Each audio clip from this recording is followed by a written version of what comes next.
एकदम जुनी आणि पारंपरिक पद्धतीतील कुरडईची भाजीची रेसिपी आज आपण पाहत आहोत. या भाजीला कांदा कुरडई असेही बोलले जाते.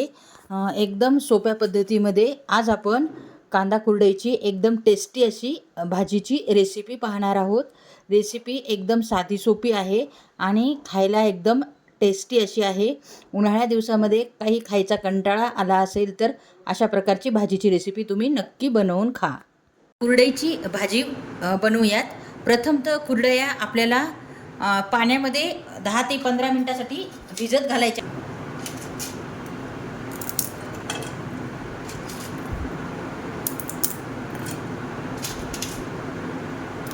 खूपच टेस्टी अशी रेसिपी आहे ही. तर पाहू शकता आपण ह्या कुरडया पाण्यामध्ये भिजत घातलेल्या आहेत. आपल्याला या कुरडया 15 ते 20 मिनिटासाठी पाण्यामध्ये भिजत घालायच्या आहेत.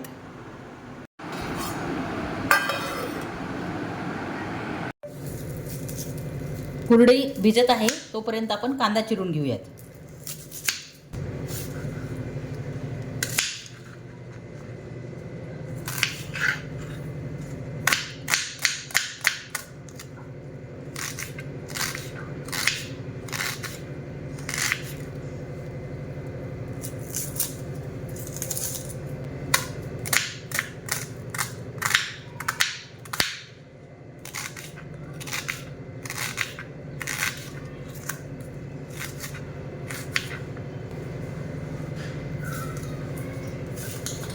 भाजीसाठी इथे आपण 2 कांदे चिरून घेतलेले आहेत. तर पाहू शकता आपल्या कुरडया या भिजल्या आहेत मस्तपैकी. प्रथम गॅसवर कढई ठेवूया. कढईमध्ये फोडणीसाठी थोडे तेल घालायचे आहे आपल्याला. तेल छान तापले की मोहरी घालू, जिरे,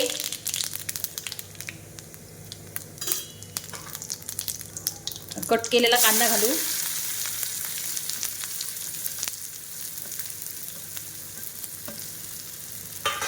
फ्राय करून घेऊया.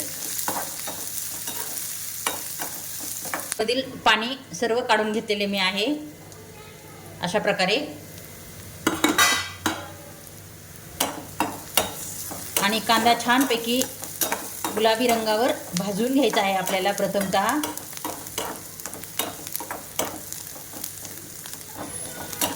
कांदा छानपैकी भाजला गेला आहे. खरपूस कलर आला आहे आपल्या या कांद्याला. असाच खमंग कांदा आपल्याला भाजून घ्यायचा आहे.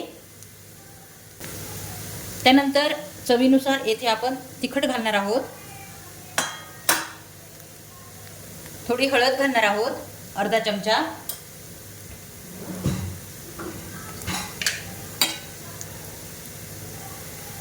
आणि चवीनुसार मीठ घालणार आहोत. कुरडईमध्ये आपण मीठ घातलेले असते त्या हिशोबाने आपल्याला मिठाचे प्रमाण ठेवायचे आहे. आणि छानपैकी मिक्स करून घ्यायचा आहे हा मसाला. आणि आपल्या ह्या कुरडया भिजू घातलेल्या आहेत ते आपल्याला या मसाल्यामध्ये घालायचे आहे.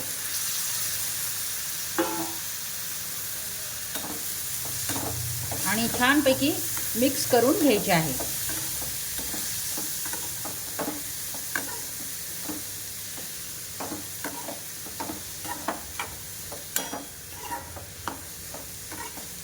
खूप अप्रतिम अशी ही पारंपरिक रेसिपीमधली रेसिपी आहे. एकदम जुनी अशी रेसिपी आहे. आई आजी अशा प्रकारे कांदा कुरडईची भाजी करत असत. आणि त्यानंतर आपण याच्यामध्ये घालणार आहोत कुट्टा. शेंगदाण्याचा कूट आहे हा. यामध्ये बारीक करतानाच मी लसण घातलेला होता, त्यामुळे आपण या भाजीला वेगळा लसण घातलेला नाही आहे. मी शक्यतो शेंगदाण्याचा कुट्टा करत असताना भाजीसाठी कुट्ट्यामध्येच थोडे लसण घालत असते. त्यामुळे भाजीला अप्रतिम अशी चव येते. पाहू शकता अप्रतिम चवीची आपली ही भाजी एकदम रेडी झालेली आहे.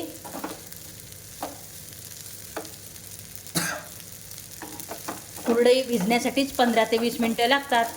नसता 5च मिनटात ही कुरडईची भाजी आपली रेडी होते. पाहू शकता आपली भाजी ही रेडी झालेली आहे. खूप मस्त अशी रेसिपी आहे आणि टेस्टी अशी रेसिपी आहे. आपली भाजी रेडी झालेली आहे. या स्टेजला मी गॅसची फ्लेम बंद करत आहे.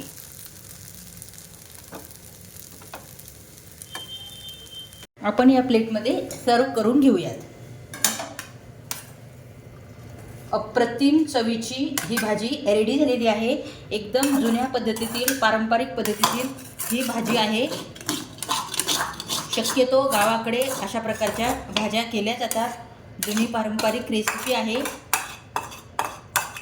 एखाद्या वेळेस जर भाजीला काही नसलं तर तुम्ही अशा प्रकारची भाजी करू शकता.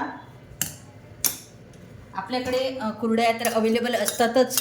आपण वर्षभरासाठी कुरडया करून ठेवतो घरामध्ये. त्यातल्याच जर जुन्या राहिलेल्या कुरडया असल्या आणि त्याची जर ही रेसिपी केली तर खूपच अप्रतिम अशी रेसिपी होते. एकदा ही भाजी तुम्ही करून पहा. खूप अप्रतिम चवीची अशी ही भाजी रेडी होते. फार मस्त अशी भाजी आहे. लहानापासून तर मोठ्यांना आवडणारी अशी ही पारंपरिक रेसिपीमधली एक रेसिपी आहे. अशा छानशा जुन्या रेसिपी लुप्त होत चालल्या आहेत. तर अशा प्रकारच्या जुन्या रेसिपी तुम्ही नक्की करा आणि खाऊन पहा. खूप चव देणारी अशी ही भाजी आहे. जर तोंडाला चव नसेल तर तुम्ही अशा प्रकारची भाजी करून नक्कीच खाऊ शकता. मी म्हणते म्हणून अशा प्रकारची भाजी तुम्ही नक्की करून पहा आणि तुमचे फीडबॅक मला नक्की कळवा की तुमची भाजी कशी झाली आहे. अशाच पारंपरिक रेसिपी जर तुम्हाला पाहायच्या असतील तर छाया होम किचन या यूट्यूब चॅनलला लाईक आणि सबस्क्राईब करायला विसरू नका. आणि चला मग पुन्हा भेटू अशाच एका पारंपरिक पद्धतीतील हेल्दी अशा रेसिपीसोबत. तोपर्यंत नमस्कार.